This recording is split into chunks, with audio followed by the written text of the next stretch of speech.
आईने हिंदी के एक नए एपिसोड में आपका स्वागत है और इस वीडियो में हम पहले बात करने वाले हैं F-35B के बारे में। F-35B को लेकर एक के बाद एक जो नई रिपोर्ट्स हैं वो सामने आती जा रही हैं और अब मामले की गंभीरता का आकलन करने में हमें थोड़ी मदद मिल रही है। जब F-35 लाइटनिंग 2 भारत में लैंड हुआ था तो उस समय ये कयास लगाए जा रहे थे कि जो लो फ्यूल था उसके चलते ये एयरक्राफ्ट तिरुवनंतपुरम पे लैंड हुआ है और रिफ्यूलिंग के बाद ये वापस अपने एयरक्राफ्ट कैरियर पर लैंड हो जाएगा। लेकिन आज 6 दिन बीत चुके हैं और ये F-35 उसी प्रकार खुले में खड़ा हुआ है। आश्चर्य की बात तो ये है कि रिपोर्ट्स बताती हैं कि भारत ने F-35 को लेकर ये ऑफर भी किया कि आप इसको खुले में मत रखें क्योंकि मॉनसून सीजन पीक पर है और ऐसे में अगर इसको एक्सपोजर मिला तो अलग अलग एलिमेंट हैं जो इसको हार्म कर सकते हैं। लेकिन हास्यप्रद बात या आश्चर्यजनक बात ये थी कि यूके ने भारत की इस रिक्वेस्ट को डिनाई कर दिया। भारत ने उनको प्रपोजल दिया था कि आप हमारे हैंगर्स का यूज़ कर सकते हैं जहां पर आप इसको पार्क करके अपना जो मेंटेनेंस वर्क है वो पूरा कर सकते हैं। लेकिन भारत की इस रिक्वेस्ट या प्रपोजल को यूके ने डिनाई कर दिया। रिपोर्ट्स इंगित करती हैं कि इसको रेक्टिफाई करने के लिए प्रॉब्लम जो है यूके ने अपना क्रू भी भेजा था लेकिन उनसे ये चीज़ें हो नहीं पाई और अब रिपोर्ट्स बताती है कि बाकायदा यूके से कुछ एडवांस क्रू जो मेंटेनेंस इक्विपमेंट्स है उनके साथ भारत पहुंच रहा है या पहुंच चुका है। लेकिन ये भी बताया जा रहा है कि ख़राब मौसम के चलते क्योंकि इस समय हैवी मानसून है वो मेंटेनेंस वर्क को पूरा नहीं कर पा रहे हैं। जबकि एक थ्योरी सामने ये आई है जहां पर बताया जा रहा है कि जो लो फ्यूल की प्रॉब्लम थी उसके चलते जो इंजन को डैमेज है वो कुछ हुआ है या इंजन डैमेज की जो खबरें हैं वो सामने आ रही हैं और जब तक ये समस्या रेक्टिफाई नहीं हो जाती तब तक ये एयरक्राफ्ट उड़ान भरने में सक्षम नहीं है। जी हाँ, इंजन डैमेज की खबरें भी सामने आ रही हैं और हाइड्रोलिक की प्रॉब्लम भी यहाँ पर बताई जा रही है। यानी जो समस्या हम थोड़ी आम समझ रहे थे वो काफ़ी गंभीर है और इस समय यूके भी इसमें पूरी तरीके से बेबस नज़र आ रहा है। F-35 अपने कॉम्प्लेक्स मैन्युफैक्चरिंग प्रोसेस और टेक्निक के लिए जाने जाते हैं या टेक्नोलॉजी के लिए जाने जाते हैं और ऐसे एडवांस फाइटर को मेंटेन करना इतना आसान नहीं होता है। और रक्षा विशेषज्ञ भारत में ये भी मानते हैं कि जिस प्रकार की जिद अभी यूके ने दिखाई है उसके चलते अभी लंबे समय तक ये एयरक्राफ्ट भारत में ही खड़ा रह सकता है। हालांकि इंडियन एयरफोर्स ने उनकी इस समस्या का समाधान निकालने के लिए उनसे ये कहा कि चलिए ठीक है, अगर आप हैंगर में एयरक्राफ्ट को नहीं लाना चाहते तो हम एक टेम्परेरी सेट बना के आपको दे सकते हैं, यानी कि एक छाया कवच बना के दे सकते हैं जहाँ पर टेंट हो सकता है या कुछ और भी हो सकता है ताकि ये एयरक्राफ्ट जो हैवी रेन है उससे बचा रह सके। अब आप लोग सोच रहे होंगे कि इसको तो यूके ने मान लिया होगा। दरअसल ऐसा भी नहीं है, यूके ने इस रिक्वेस्ट को भी डिनाई कर दिया। अब सवाल ये उठ रहा है कि आखिरकार यूके क्या डर रहा है, वो कौन सी वजह है जिसके चलते यूके इंडियन हैंगर में अपने एयरक्राफ्ट को नहीं लाना चाहता। अब यहाँ पर इंटरनेट में अफवाहों का बाजार भी गर्म है। कुछ लोगों का ये मानना है कि यूके को डर है कि भारत इसके टेक्नोलॉजी का एक्सेस पा सकता है। कुछ लोग ये मानते हैं कि उनको F-35 के टेक्नोलॉजी कॉम्प्रोमाइज़ होने का डर है। तो अलग अलग थ्योरीज हैं लेकिन जवाब किसी के पास नहीं है। आपको क्या लगता है ऐसा होने के पीछे की वजह क्या है और यूके इतना क्यों परेशान है F-35 को भारत के हैंगर में भेजने को लेकर। अब यहाँ पर इंडिया में हालत तो ये है कि इस पे मीम्स बनने शुरू हुए हैं जिसका मैं बिल्कुल समर्थन नहीं करता और एक शर्मनाक घटना भी हमें देखने को मिली है जहाँ पर एक बिहार के यूज़र के तरफ से जो F-35 लाइटनिंग 2 है इसको OLX पे डाल दिया गया है बेचने के लिए और OLX ने बिना वेरीफाई किए सीधा इस चीज़ को अप्रूव भी कर दिया। इस पे अलग जो है बवाल है वो चल रहा है।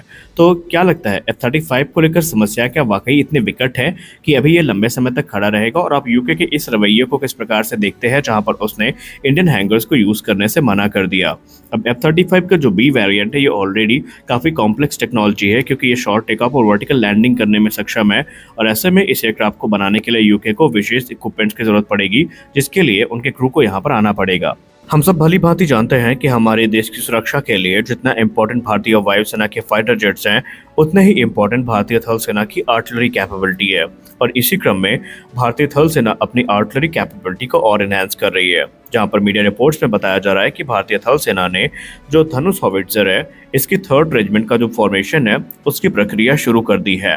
धनुष एक स्वदेश निर्मित हॉविट्जर है जो कि भारतीय थल सेना में अपनी जगह को सुनिश्चित करने में सफल रही है और ऑलरेडी जो 2 रेजिमेंट हैं ये पूरी की जा चुकी हैं और 3rd रेजिमेंट में भी जो कुछ सिस्टम है ये इंडक्ट किए जा चुके हैं।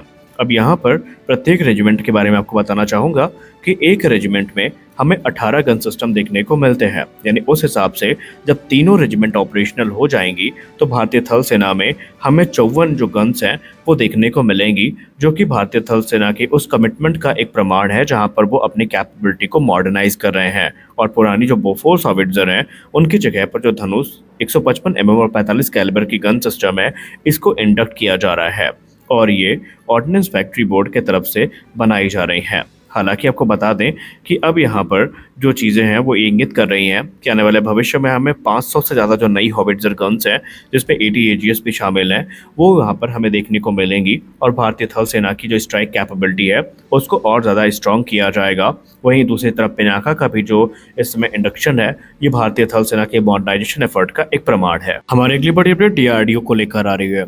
जब बात आएगी मॉडर्न मिसाइल टेक्नोलॉजी की तो वहाँ पर DRDO की भूमिका को नज़रअंदाज कर पाना हमारे लिए लगभग इम्पॉसिबल है और ऐसा ही एक कारनामा DRDO फिर करने जा रही है।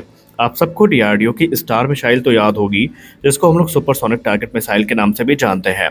बेसिकली इस मिसाइल को बनाने का उद्देश्य ये था कि हम एक ऐसी सुपरसोनिक मिसाइल बनाएं जो कि हमारे एयर डिफेंस सिस्टम को टेस्ट करने के काम में आए, क्योंकि ये जो सुपरसोनिक टारगेट मिसाइल है ये आज के मॉडर्न सुपरसोनिक एंटीशिप मिसाइल्स की जो बिहेवियर है उसको रेप्लिकेट करती है ताकि हमें अंदाज़ा हो जाए कि हम कैसी थ्रेट को फेस करने वाले हैं और फिर इस टारगेट मिसाइल को एयर डिफेंस सिस्टम से इंगेज किया जाता है। लेकिन DRDO ने अपने प्लान में थोड़ा बदलाव कर दिया है।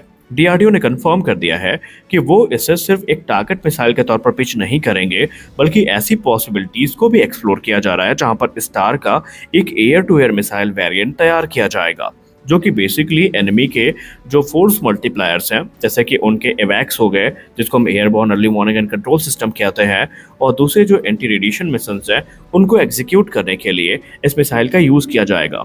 आसान शब्दों में समझाने की कोशिश करूं तो ये मिसाइल मुख्यतः उनके ट्रांसपोर्ट एयरक्राफ्ट, उनके एवैक्स और उनके जो रडार साइट्स हैं उनको टारगेट करने में सक्षम होगी।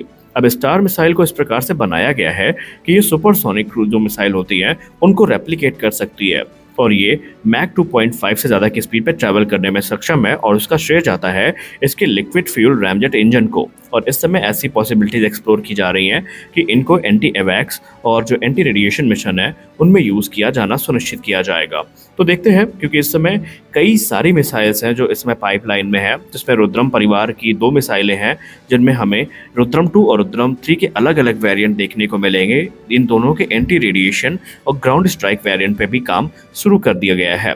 तो बहुत जल्दी हमें कुछ बड़ी रिपोर्ट्स देखने को मिलेंगी। अगली रिपोर्ट में बात करने वाले हैं इंडियन एयरफोर्स के बारे में। इंडियन एयरफोर्स ने सुलूर एयरफोर्स स्टेशन में अपनी जो स्क्वाड्रन नंबर 3 कोबराज है इनको फिर से रिएक्टिव कर दिया है और स्क्वाड्रन 3 कोबराज पहली स्क्वाड्रन होगी भारतीय वायुसेना की जो तेजस मार्क 1A जेट को ऑपरेट करने वाली है। करेंटली इस समय ये स्क्वाड्रन जो है ये पुराने MiG-21 को ऑपरेट कर रही थी, लेकिन अब अगस्त 2025 से ये तेजस मार्क 1A को ऑपरेट कर रही होगी और ये हमारे लिए एक बड़े गर्व की बात है। तो इस वीडियो में बस इतना ही, मिलते हैं अगले वीडियो में, तब तक के लिए जय हिंद।